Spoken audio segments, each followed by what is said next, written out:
Bueno, pues en esta tarde seguimos con el tema que compartí la otra vez acerca del mal, ¿no? La otra vez hablé acerca del origen del mal.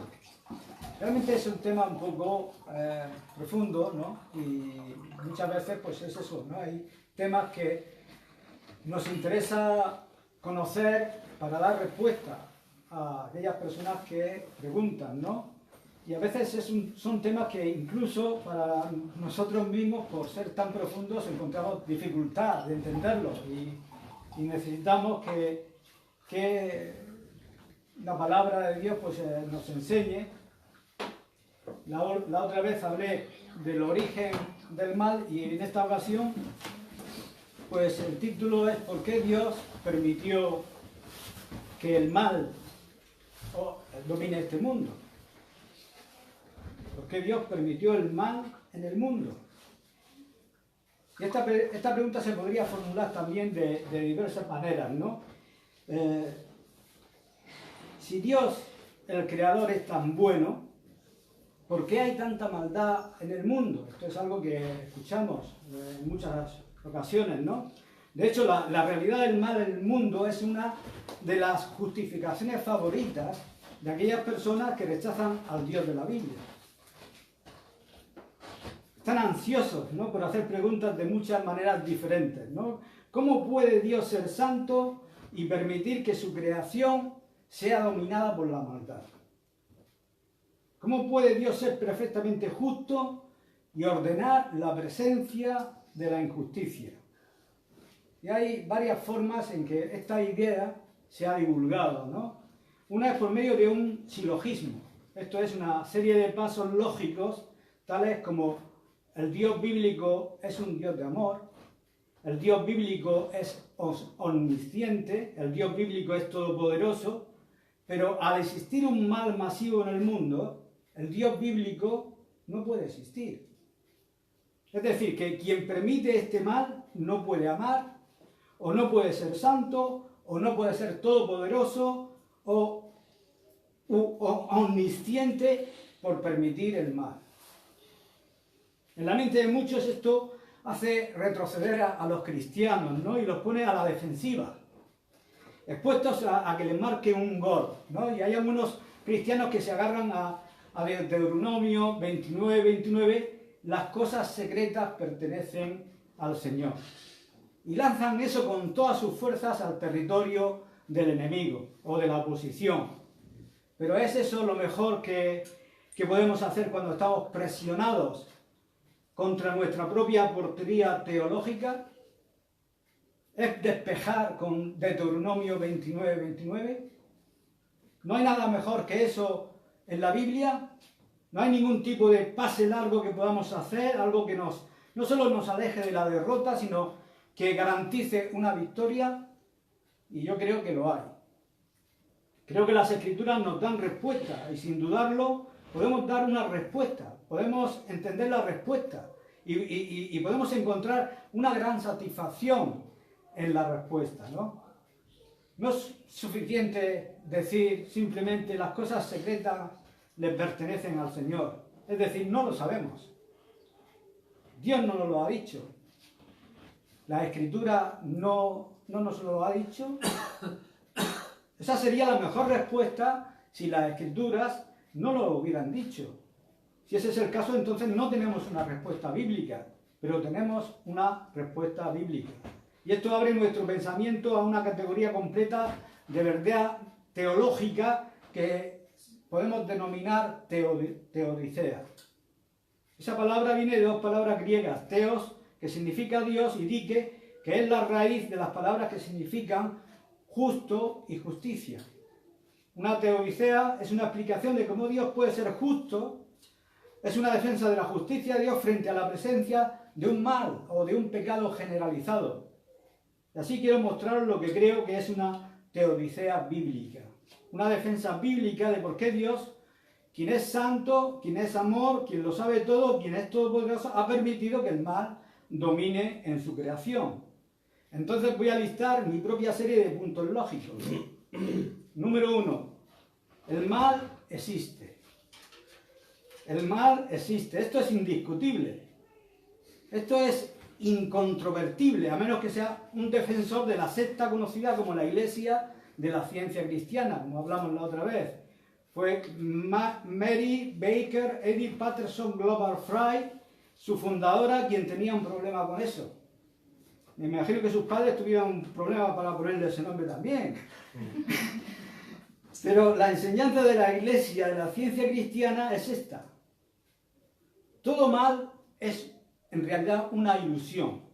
Toda enfermedad es una ilusión. E incluso la muerte es una ilusión. La secta de la Iglesia de la Ciencia Cristiana, como dije la otra vez, no es ni cristiana ni científica. No sé por qué se llaman así, pero suena impresionante el nombre. Pero la cuestión no es jugar con un juego metafísico, ridículo, como hacen. El mal existe. Existe aparentemente, manifiestamente, masivamente, predominantemente en nuestro mundo. Y hay una serie de categorías en las que existe el mal. Y déjame darte unas cuantas. Existe el mal natural, es decir, el mal impersonal, externo, físico, temporal, en forma de enfermedades, desastres, catástrofes, el tipo de cosas que vienen del mundo físico, de la creación que fue maldita por causa del hombre, como se ve en Génesis 3:17, desde bacterias diminutas a gigantescas olas de los maremotos, desde virus a volcanes. Todo el mundo natural está plagado de cosas malas, cosas que te matan, cosas que te enferman, cosas que te hieren. Y los humanos, desde la caída, han vivido a merced de la corrupción física. Todo lo que tienes que hacer es volver también al libro de Génesis y ver que poco después de la caída vino el diluvio, que básicamente fue un desastre natural, masivo y ordenado y ejecutado por Dios mismo, que ahogó a toda la raza humana, a excepción de 8 personas. Hay un mal natural.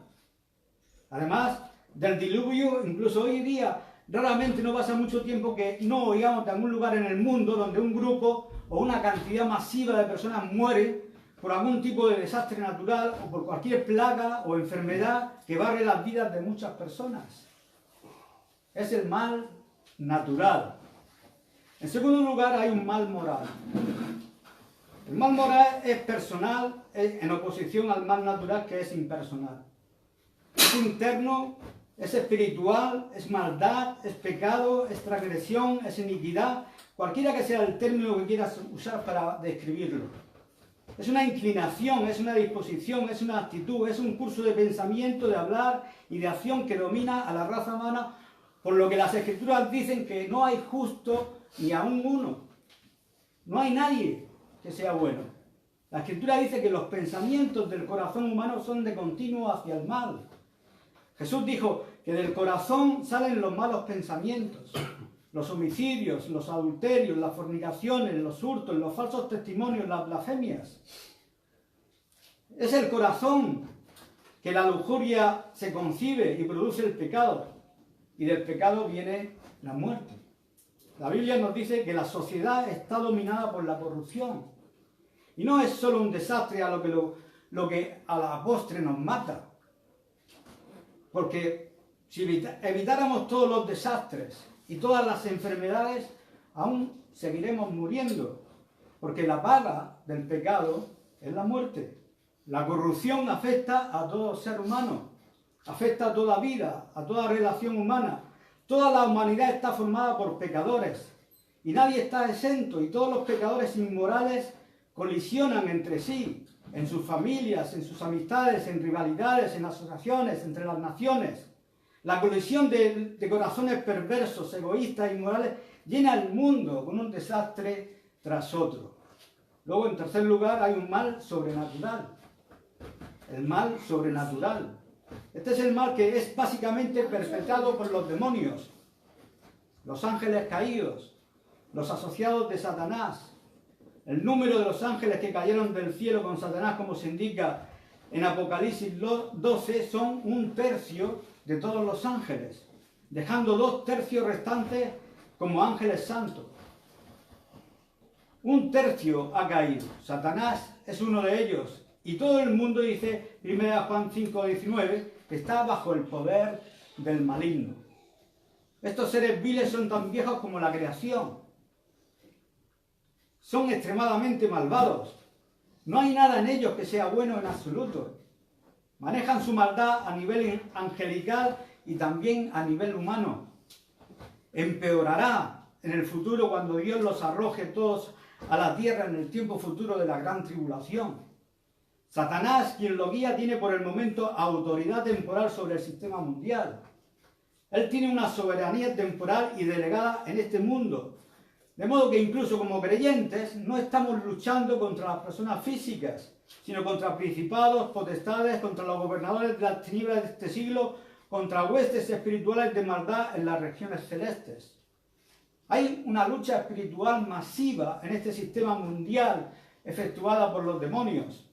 Tienen el poder de seducir y engañar a la humanidad contra Dios, contra el Evangelio, contra las Escrituras, y atraerlos cada vez más y más a una profunda inmoralidad y a la iniquidad. Sí hay maldad, y no es un mal escaso, ni un mal mínimo, es un mal penetrante y dominante. Afecta a todos, afecta a la creación natural, a la creación sobrenatural, a la creación humana y personal. Entonces comenzamos con lo obvio, lo admitimos, el mal existe, no lo negamos.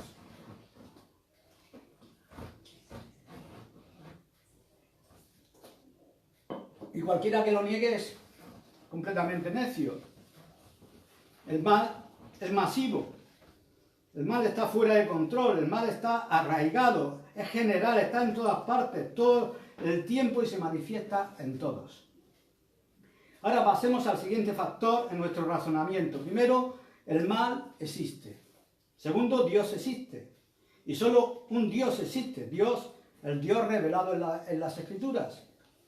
El único Dios vivo y verdadero de la Biblia. Y Él es exactamente el Dios que las Escrituras dicen que es, ya que la Biblia es la revelación de sí mismo. Él es como la revelación de las Escrituras lo describen. Es todopoderoso, es omnisciente, es amoroso y es absolutamente santo. Él controla absolutamente todo.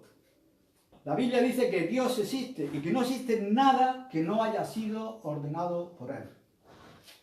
Nada ocurre que no haya sido ordenado por Él. Todo está diseñado, ordenado y controlado por Dios. Ese es el testimonio bíblico. Y déjame mostrártelo en algunas escrituras. Ahora vamos a leer algunas de ellas. Primera de Crónicas, capítulo 29, versículos 11 y 12. Dice: tuya es, oh Jehová, la magnificencia y el poder, la gloria, la victoria y el honor, porque todas las cosas que están en los cielos y en la tierra son tuyas. Tuyo, oh Jehová, es el reino, y tú eres excelso sobre todos. Las riquezas y la gloria proceden de ti, y tú dominas sobre todo. En tu mano está la fuerza y el poder, y en tu mano el hacer grande y el dar poder a todos. Salmo 115, versículo 3. Nuestro Dios está en los cielos. Él ha hecho lo que le ha placido. Daniel 4:35. Todos los habitantes de la tierra son considerados como nada. Y Él hace según su voluntad en el ejército del cielo y en los habitantes de la tierra, y no hay quien detenga su mano y le diga: ¿qué haces? Las Escrituras afirman repetidamente la soberanía de Dios. La soberanía de Dios es absoluta, es irresistible, es infinita. Cuando decimos que Dios es soberano, queremos decir que Él tiene el derecho de estar al mando de absolutamente todo. De hecho, Él está en control de absolutamente todo. Y es por eso que 1 Timoteo 6:15 dice que Él es el bienaventurado y solo soberano, Rey de reyes y Señor de señores. En Apocalipsis 4:11 leemos: Señor, digno eres de recibir la gloria y la honra y el poder, porque tú creaste todas las cosas y por tu voluntad y placer existen y fueron creadas. Todas las cosas es la frase clave. Todo encaja en la voluntad y placer de Dios. Todo es para agradar a Dios. Proverbios 16:4: el Señor ha hecho todas las cosas para sí mismo, incluso los impíos para el día del mal. Escucha, Deuteronomio 32:39. Ved ahora que yo soy y no hay dioses conmigo, yo hago morir y yo hago vivir, yo hiero y yo sano, y no hay quien pueda librar de mi mano. Éxodo 4:11. El Señor le dijo a Moisés: ¿quién dio la boca al hombre? ¿O quién hizo el mudo y al sordo, al que ve y al ciego? ¿No soy yo el Señor? O el Salmo 105:16. Trajo hambre sobre la tierra. El Salmo 33:9 al 11. Porque Él dijo y fue hecho, Él mandó y existió. El Señor hace nulo el consejo de las naciones y frustra las maquinaciones de los pueblos. El Salmo 103:19. El Señor estableció en los cielos su trono y su reino domina sobre todos. Isaías 14:27. El Señor de los ejércitos lo ha determinado. ¿Y quién lo impedirá? Y su mano extendida, ¿quién la hará retroceder? O Isaías 46:9 y 10. Acordaos de las cosas pasadas desde los tiempos antiguos, porque yo soy Dios y no hay otro Dios, y nada hay semejante a mí, que anuncio lo por venir desde el principio y desde la antigüedad, lo que aún no era hecho, que digo, mi consejo permanecerá y haré todo lo que quiero. Primera de Samuel 2:6 al 8. El Señor mata y da vida, el Señor empobrece y Él enriquece, abate y enaltece. Amós 3:6. ¿Se tocará la trompeta en la ciudad y no se alborotará al pueblo? ¿Habrá alguna calamidad en la ciudad la cual Jehová no haya hecho? Dios lo controla absolutamente todo. No hay mal fuera de su plan, no hay mal fuera de su propósito. Él sabe todo lo que se puede saber, lo que se puede conocer. Él tiene el poder exhaustivo para hacerlo. Eso es lo que la Biblia dice acerca de Dios.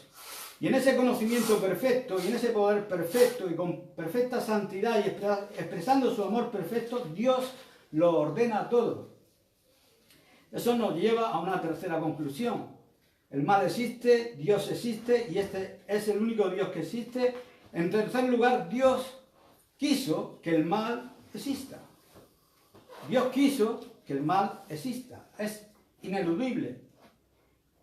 Vamos a Isaías 45 un momento y lo vamos a hacer rápidamente para seguir adelante, pero es importante llamar la atención de Isaías 45. Y comencemos en el versículo 5.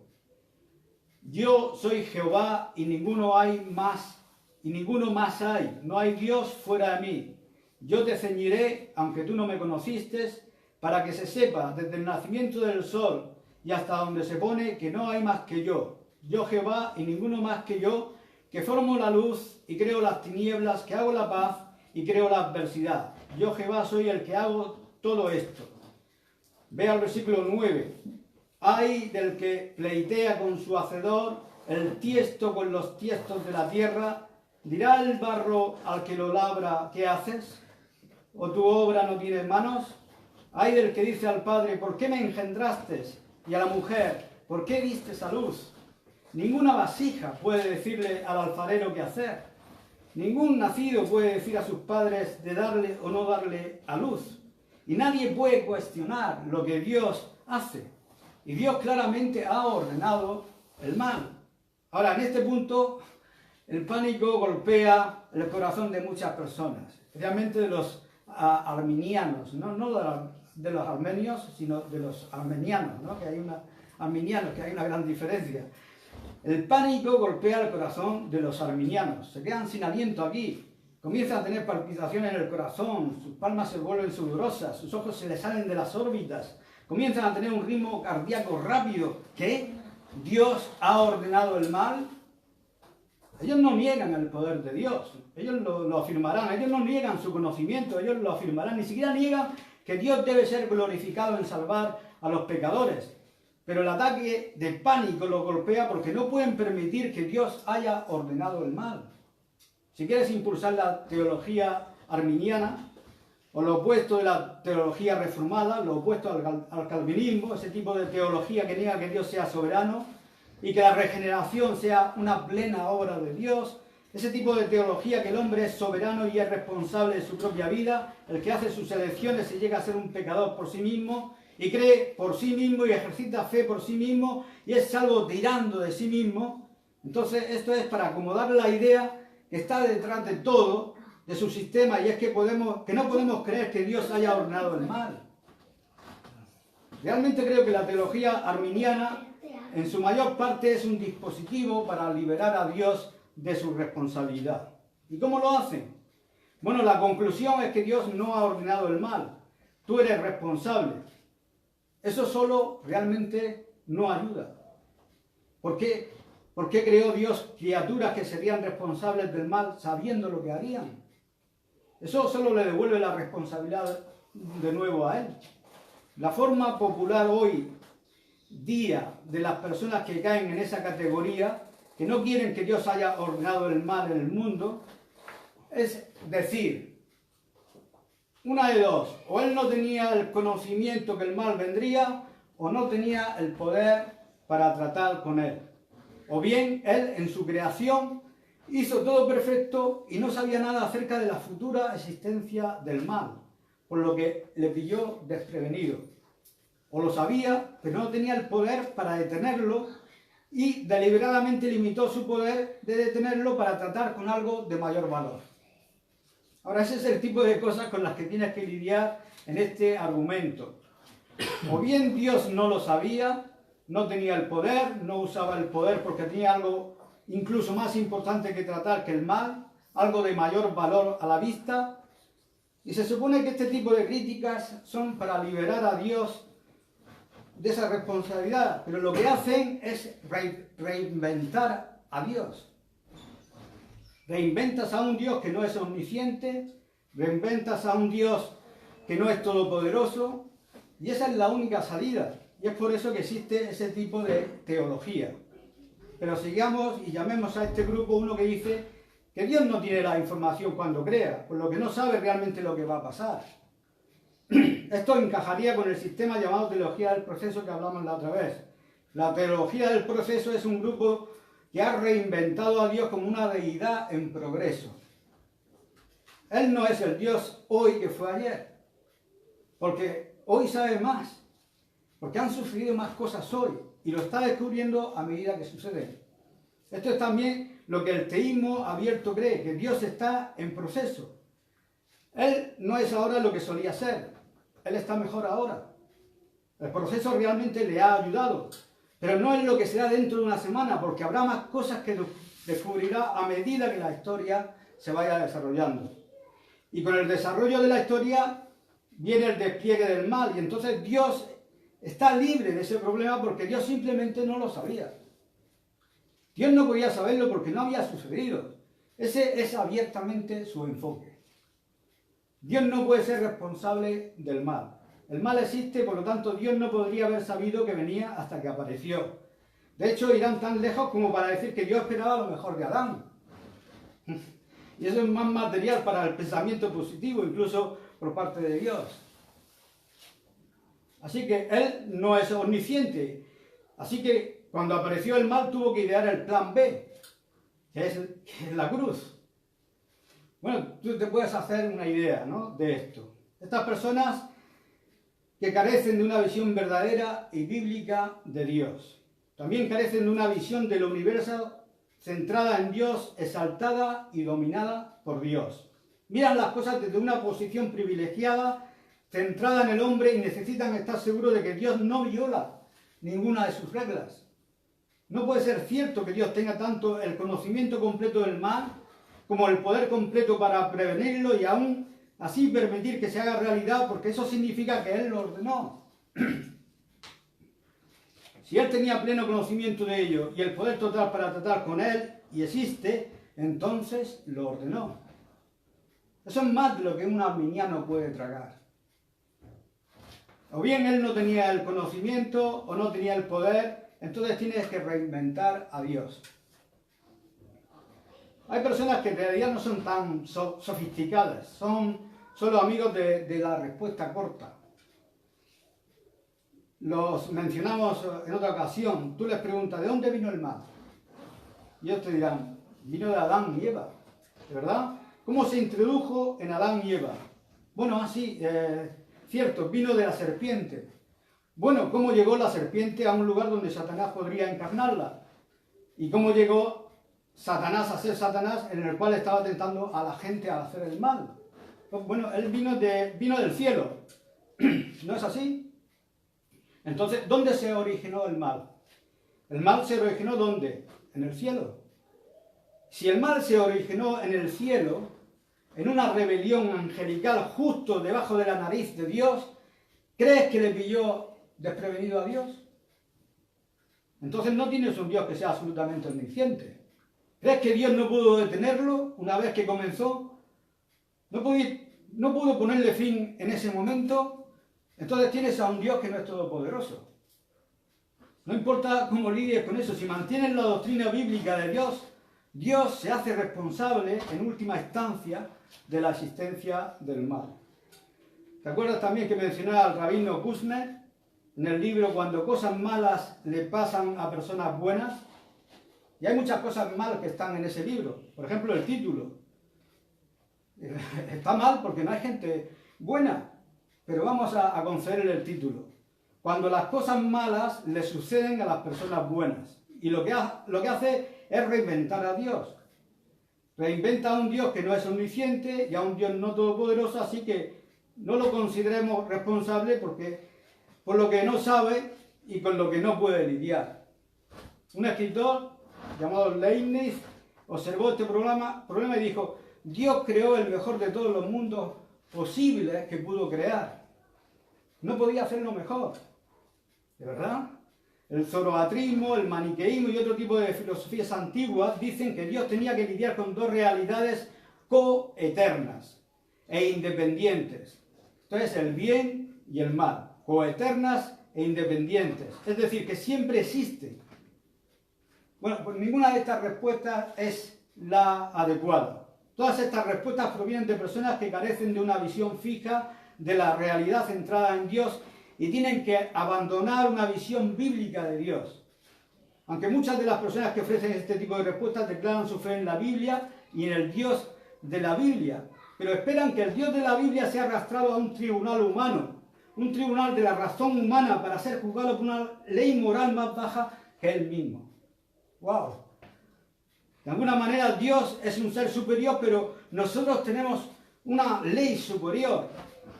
Vamos a reconocer que Dios es el Dios eterno, pero vamos a responsabilizarlo por nuestra comprensión de la justicia. Ahora, cuando se mezcla todo esto, hay una serie de categorías en las que se pueden crear teodicismos. Y déjame comentártelos. Esta es una pequeña clase, como veis, de seminario. La primera categoría es metafísica. Metafísica, es decir, el mal es inevitable. Es un corolario del bien. Es necesario, es el yin-yang, es un opuesto necesario. Si una cosa existe, por la misma metafísica de su existencia, también puede existir lo contrario. No es que Dios haya ordenado el mal, es que el mal es porque el bien es. Es simplemente una negación, es simplemente una privación, es la ausencia de, lo contrario de. Si tienes un infinito, tienes un finito. Si tienes un bien, tienes un mal. Y hay algo de verdad en eso, hasta cierto punto, metafísicamente. También hay un enfoque más teológico de esa idea metafísica, y es este, que como Dios creó el bien de la humanidad, el potencial del mal existía dentro de esa creación y el hombre que ejerce su voluntad eligió el mal. Entonces realmente no vino de Dios, vino del hombre. Realmente no vino de Dios, vino de Lucifer, quien hizo primero la misma elección en el cielo. Y este fue el argumento de Agustín y de Tomás de Aquino en los tiempos antiguos. Y hay verdad en eso. Existe la santidad de Dios y existe el pecado de la criatura. Pero deja demasiado para la inevitabilidad metafísica y plantea la pregunta: si porque existe el bien, entonces el mal debe existir. ¿Es eso perpetuamente cierto? Y cuando lleguemos al cielo, al nuevo cielo y a la nueva tierra, porque eso es un bien eterno y perfecto, ¿siempre estaremos mirando hacia el pozo del mal potencial otra vez? Porque es una necesidad metafísica. Y hay un segundo tipo de teodicea. Abandonemos el enfoque metafísico de la teodicea e introduzcamos la teodicea o teodiceas autónomas. Varias personas entran en esta categoría para desarrollar sus teodiceas. Esta es la categoría que sugiere que la causa del mal es el abuso del libre albedrío. Y una vez más, estamos de vuelta con nuestros amigos arminianos. Este es el abuso del libre albedrío. Y básicamente dice que el bien supremo para Dios es el libre albedrío. El libre albedrío triunfa sobre todo en la escala de Dios, incluso del mal. Dios pudo haber evitado el mal, pero quería que existiera el libre albedrío. Y cuando Él permitió que existiera el libre albedrío, por lo tanto existe el mal, porque esas criaturas libres y autónomas eligen el mal. Y como el libre albedrío era más importante como realidad que eliminar el mal existe. El mal existe porque Dios exalta el libre albedrío. El libre albedrío triunfa sobre el mal en la escala de valores de Dios, de modo que Dios tuvo que permitir la posibilidad del mal para preservar la autonomía más preciada que lo protege de la injusticia. Una vez más, la conclusión es que no puedes hacer a Dios responsable de nada, por lo que el mayor bien en la creación es el libre albedrío. Los ángeles tienen libre albedrío, los humanos, al menos inicialmente, tienen libre albedrío, ellos hacen elecciones. Ese es el mayor bien, ese es el mayor valor para Dios, incluso si significa que el pecado y el mal existan. Los seres humanos deben actuar o deben tener la libertad autodeterminada para actuar. Si Dios actúa como la causa principal de las elecciones de las personas, no serían libres. Si Dios decidiera, serían coaccionados y obligados. Y eso violaría la voluntad y deberíamos tener una voluntad completamente libre, porque ese es el mayor bien. Este razonamiento vuelve a liberar a Dios de nuevo, al menos en un nivel superficial. Pero nuevamente requiere reinventar a un Dios, que escucha esto, quien valora tu voluntad por encima de la suya. Esto es, inventar a un Dios que valora la voluntad de todos por encima de la suya. Y ese no es el Dios que acabo de leer de las Escrituras. Y de todos modos, si Dios sabía que la gente elegiría el pecado y el infierno, ¿por qué siguió adelante y los creó de todos modos? ¿Y por qué diseñó el libre albedrío? Le podía decidir cuál era la más noble de todas las virtudes. ¿Por qué el libre albedrío? Si van a acabar así y obligarle a ir a un plan B. Entonces puedes ver que una teodicea autónoma, como categoría, tiene que negar la participación directa de Dios, como está revelada en el Antiguo Testamento. ¿No sabe Dios lo que la gente va a hacer? ¿O es darle la libertad de obrar más importante que la presencia del mal?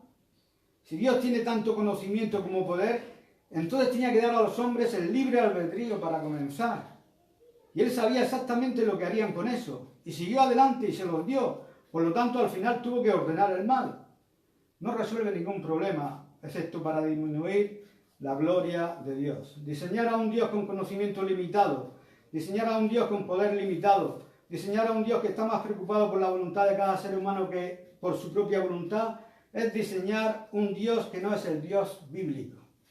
Si Dios no tiene el control total del mal, si no lo ha ordenado, escucha, y si no lo tiene bajo un control completo en cada milésima de segundo de la historia, entonces este universo está fuera de control en el punto más crucial.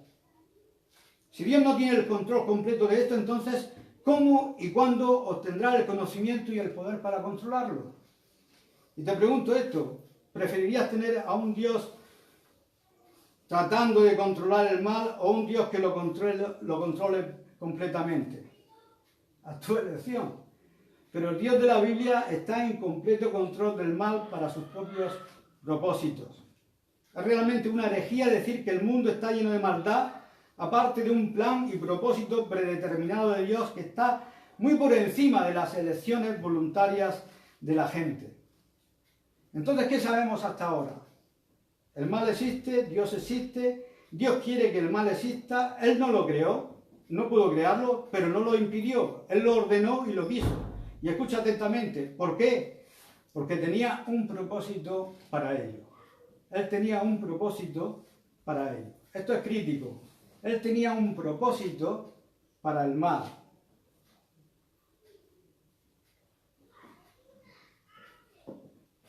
¿Y cuál es ese propósito que Dios tuvo para el mal? Y antes de responder a esa pregunta, y esa es la cuarta en nuestro pequeño resumen, déjame leer la Confesión de Westminster de la década de 1700. Algunos grandes teólogos y eruditos bíblicos pusieron y escribieron esto. Escucha con atención. Dios, desde la eternidad, mediante el consejo más sabio y santo de su propia voluntad, hizo y ordenó de manera libre e inmutable todo aquello que sucedería. Sin embargo, ni Dios es el autor del pecado, ni se ofrece violencia a la voluntad de las criaturas, ni se quita la libertad o la contingencia de causas de segunda índole. El pecado procede solo de la criatura y no de Dios, que, siendo muy santo y justo, tampoco puede ser autor y aprobador del pecado. Y entonces dice la Confesión de Westminster: todo lo que Dios decreta y todo lo que Dios providencialmente hace que ocurra es para la alabanza de su gloria. Los autores de la Confesión de Westminster lo tenían claro, ¿no? La razón por la que Dios ordenó el mal es para la alabanza de su gloria. Y dejadme haceros una pregunta simple para ayudaros a responder una pregunta. La pregunta más importante: ¿es Dios más glorioso debido al pecado existente o menos glorioso? Pregunta bastante fácil de responder, ¿no es así? Esa es realmente la pregunta final. A lo largo de todos los eones de la eternidad, ¿recibirá Dios más gloria de sus criaturas porque el pecado existió o menos? Y amigos, eso es lo único que importa, la gloria eterna de Dios. Por lo tanto, he frustrado el gol y he sacado haciendo un pase largo al delantero para conseguir la victoria. Y vamos a Romanos 3 y quiero que sigas un poco conmigo. En Romanos 3, el versículo 5, donde dice: y si nuestra injusticia hace resaltar la justicia de Dios, ¿qué diremos? Toma esta frase: nuestra injusticia. La injusticia nuestra resalta la justicia de Dios. Y Pablo usa el primero de una serie de verbos. Este pasa a ser sunistemi, traducido la nueva versión americana, la Biblia, New American Standard.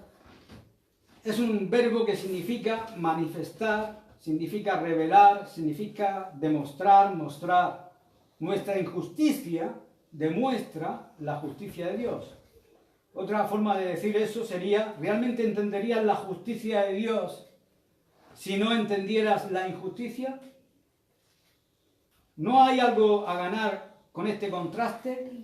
Pablo ha estado demostrando que Dios es fiel a sus promesas a Israel y que su pecado e incredulidad no pueden alterar el pacto de Dios. No pueden alterar la fidelidad de Dios. Dios es justo.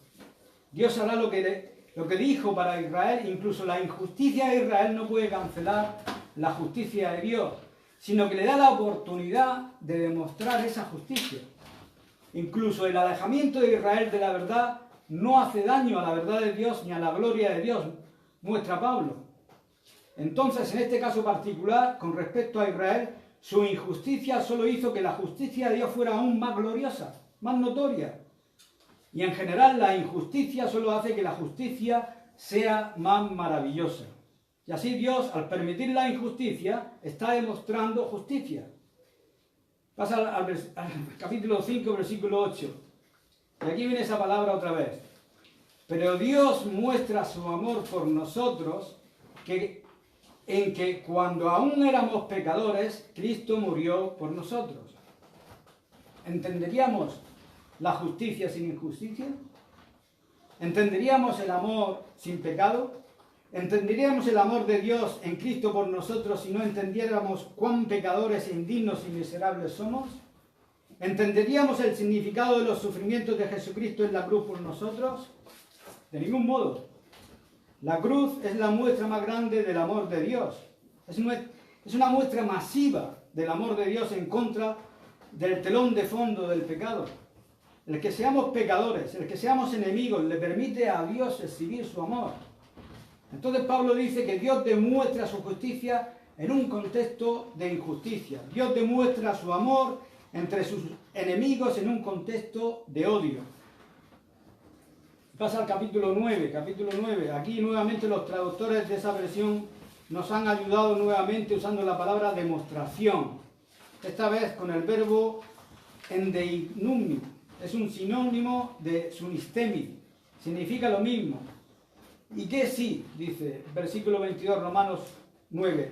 ¿Y qué si Dios, queriendo mostrar su ira y hacer notorio su poder, soportó con mucha paciencia los vasos de ira preparados para la destrucción? Y lo hizo para que se diera a conocer. ¿Ves? Hay un sinónimo de demostrar nuevamente. La riqueza de su gloria en los vasos de misericordia que preparó de antemano para la gloria. Ahora sigue esto. Nuevamente vemos que Dios permite que el pecado se ponga en exhibición, que haya una demostración. Y que si queriendo o determinando, estaría mejor traducido, determinando, y que si Dios determinando mostrar abiertamente su ira y dar a conocer su poder, soportó con mucha paciencia los vasos de ira preparados para la destrucción. Escucha esto, Dios permitió que el mal pusiera su justicia en exhibición. Dios permitió que el mal pusiera su amor en exhibición. Y Dios permitió que el mal pusiera su ira en exhibición. Ese es el versículo 22. Para demostrar su ira, y al hacer eso, Él exhibió su santidad. ¿Conoceríamos a Dios como lo conocemos sin pecado? Por supuesto que no. No sabríamos que Él es tan justo como es, tan amoroso como es y tan santo como es. Dios permitió el pecado para poder mostrar su ira. Su santa ira sobre el pecado, su juicio sobre los pecadores. Si no hay pecado, no hay demostración de justicia, no hay demostración de amor y no hay demostración de santidad. Dios soportó el pecado. Y me encanta la forma en que está redactado. Él soportó con mucha paciencia las vasijas de ira preparadas para destrucción. Era algo que Dios tenía que soportar. Su santa naturaleza tuvo que soportarlo. Lo soportó pacientemente para que al final pudiera demostrar su ira y su poder eterno. Pero no solo su ira. En el versículo 23 dice, y para hacer notorias las riquezas de su gloria, las mostró para con los vasos de misericordia que Él preparó de antemano para su gloria. También podríamos traducir esto para demostrar las riquezas de su gloria en los vasos de misericordia, para demostrar su misericordia. Dios también quiso dar a conocer, norizo en el griego, para mostrar su misericordia en los vasos, que Él había preparado de antemano para la gloria. Eso es la elección. Si no hay pecado, no hay misericordia, no hay gracia, no hay perdón, no hay salvación. Pero es la naturaleza de Dios manifestar su justicia y mostrar y manifestar su amor, y mostrar y manifestar su ira, y mostrar y manifestar su gracia y su santidad. Escucha, toda la razón por la que Dios ordenó que existiera el mal fue para su propia gloria. De modo que los santos ángeles y los redimidos durante toda la eternidad le dieran gloria con plena comprensión de todos sus atributos. Antes del pecado, Dios no había sido adorado plenamente por su justicia sobre un fondo de injusticia. No fue adorado ni podría serlo completamente por su amor hasta que demostró el tipo de amor que ama al enemigo, a los pecadores rebeldes. No fue adorado completamente por su santidad hasta que su ira mostró cómo odiaba el pecado. Y no fue adorado por su gracia hasta que mostró perdón y misericordia en los elegidos. En todos los casos existe esta gran revelación de la naturaleza de Dios. ¿Por qué? Para mostrar su gloria. Pablo nos da una demostración de esto, y con esto termino. Vuélvete al versículo 17, es una ilustración, y la extrae del capítulo 9 de Éxodo y el versículo 16. Porque la Escritura dice a Faraón, y aquí hay una ilustración perfecta, por este mismo propósito te levanté. ¡Wow! Dios levantó a Faraón. Dios estaba encargado de que Faraón naciera, creciera en una familia real y ascendiera al trono de Egipto. Y luego ser el gobernante sobre los hijos exiliados de Israel y luego hacer que la vida le fuera insoportable. Y luego todas las plagas y luego todo el resto que siguió y el éxodo y de que Faraón y todo su ejército se ahogara en el Mar Rojo. ¿Quiere decir que Dios lo levantó? ¿Sí? Para este propósito te levanté. Y aquí viene nuestra palabra otra vez. ¿Para hacer qué? Para demostrar mi poder en ti. Y fue el poder del juicio. Y fue el poder de la salvación. Fue la Pascua, el cordero inmolado, la sangre en los dinteles de la puerta. Ese es el mayor símbolo del Antiguo Testamento de la salvación. ¿No es así? Amén. Espero que podáis digerir esta palabra.